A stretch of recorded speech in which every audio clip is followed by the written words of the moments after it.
Bonjour et bienvenue dans un nouveau tutoriel de l'Académie du Web Design. Dans ce tutoriel, je vais vous montrer les différences qui existent entre le widget Diaporama et le widget Diaporama Nestable que l'on retrouve dans le Page Builder Bricks Builder. On se retrouve donc sur le back-office de mon WordPress. J'ai donc lancé le Page Builder.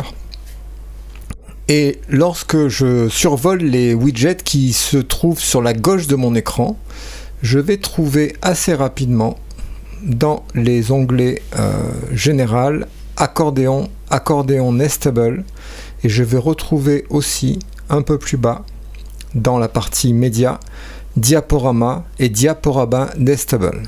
Donc nous allons voir ce qu'est le widget Diaporama et ensuite nous découvrirons ce qu'est le Diaporama Nestable. Donc lorsque j'utilise un diaporama, je me retrouve un peu comme dans Elementor. Donc je vais ouvrir Elementor également à côté. J'ai sur Elementor ce slider que je retrouve sur Bricks Builder. Donc si je tape Slides, je mets un slide à l'écran et là c'est donc le slide que vous connaissez tous, à savoir je peux rajouter différentes slides dans mon slider et j'ai une mise en page que l'on va définir comme prédéfinie, c'est-à-dire que je vais avoir un titre, une description, un bouton. Je vais également pouvoir, pour le slider, dans les options de style, régler la couleur du fond, régler la couleur et la typographie du titre, l'espacement du titre par rapport au contenu suivant, l'espacement de la description par rapport au bouton, la taille du bouton. Mais globalement, le slider est composé de une ou de plusieurs slides. Sur Bricks Builder, le slider, appelé diaporama en français par défaut, est constitué d'un seul élément qu'on le retrouve à droite sur la structure de la page, et cet élément-là, dans l'onglet Contenu à gauche, est composé lui aussi de slides. Donc là, par exemple, dans cet exemple, j'ai deux slides, je suis une diapositive et une autre diapositive.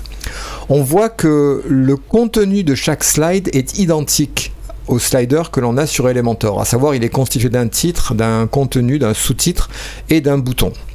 Alors lorsque l'on clique sur la slide elle-même, on peut évidemment venir insérer des données dynamiques dans ces différents éléments, un petit peu comme dans Elementor où également on peut aussi venir sélectionner des balises dynamiques pour le titre, la description et le bouton. Mais on a un objet qui est intégré, donc c'est-à-dire que chaque diapositive va partager le style de l'ensemble du slider. Autrement dit, le slider possède un seul réglage, un réglage unique pour l'ensemble de ces diapositives. Le slider tel qu'il est ici me pose un problème si je souhaite avoir une mise en page complètement différente. Si par exemple je ne souhaite pas avoir un titre, un contenu et un bouton, mais je souhaite avoir par exemple sur chacune des slides qui vont constituer mon slider des mises en page différentes. Dans cette position des choses, je ne peux pas le faire car je suis limité par le design, par le template, par le modèle de mon slider. C'est alors qu'intervient le slider, le diaporama Nestable. Alors, Nestable en anglais signifie imbriquable, que l'on peut imbriquer. Alors, nous allons tout de suite l'insérer sur la page, donc je tape diaporama, et là je choisis diaporama Nestable. Et là tout de suite on voit que à l'écran, alors que dans mon premier diaporama qui est en haut, j'avais uniquement un seul élément qui avait des éléments répétables dans les paramètres à gauche, le diaporama Nestable lui a une structure qui est totalement ouverte, c'est-à-dire que l'on a les slides qui le composent, slide 1, slide 2, slide 3, et à l'intérieur de chaque slide on a des éléments, un titre par exemple, un bouton, un titre, un bouton, un titre, un bouton. Alors l'énorme avantage du diaporama Nestable, chaque fois que je vais rajouter une nouvelle slide, j'ai 3 slides, je vais rentrer la slide numéro 4, et on voit que dans ma structure, par défaut, j'ai une slide qui vient d'être créée et également constituée d'un titre et d'un bouton. Mais par contre, la différence, c'est que je ne peux pas cliquer sur la diapositive elle-même, sur la slide elle-même. Il n'y a pas de réglage prédéfini comme j'avais trouvé soit dans Elementor ici, lorsque je clique sur le contenu, soit dans mon premier diaporama, où lorsque je cliquais, j'avais tous les constituants de la diapositive. La diapositive, maintenant, c'est moi qui vais la déterminer, et je peux très bien avoir des diapositives complètement différentes les unes par rapport aux autres. Par exemple, je peux avoir dans la slide numéro 1 un titre et un bouton. Alors nous allons mettre une image de fond pour bien les voir, donc je vais aller cliquer sur slide et dans style arrière-plan je vais parcourir mes images de façon à mettre une image de fond sur ma slide numéro 1. Voilà, donc là c'est fait. Sur ma slide numéro 2 je vais aussi mettre une image de fond, celle-ci. Et la slide numéro 3, je vais également mettre une image de fond, celle-ci.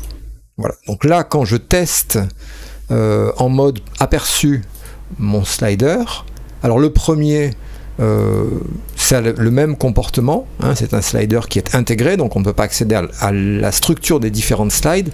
Et le deuxième, on voit qu'il a aussi le même comportement. La différence, c'est que sur le deuxième slide, si je souhaite par exemple avoir un contenu différent, eh bien je n'ai aucun souci pour le faire. Par exemple, sur la slide numéro 1, j'ai un titre, un bouton. Sur la slide numéro 2, je voudrais avoir une image qui vienne s'afficher sur la gauche, par exemple, de ce fond d'image. Eh bien, je vais rajouter directement un élément. Je vais rajouter, par exemple, une image. Cette image, je vais sélectionner une image, ici. Par exemple, cette image-là. Insérer.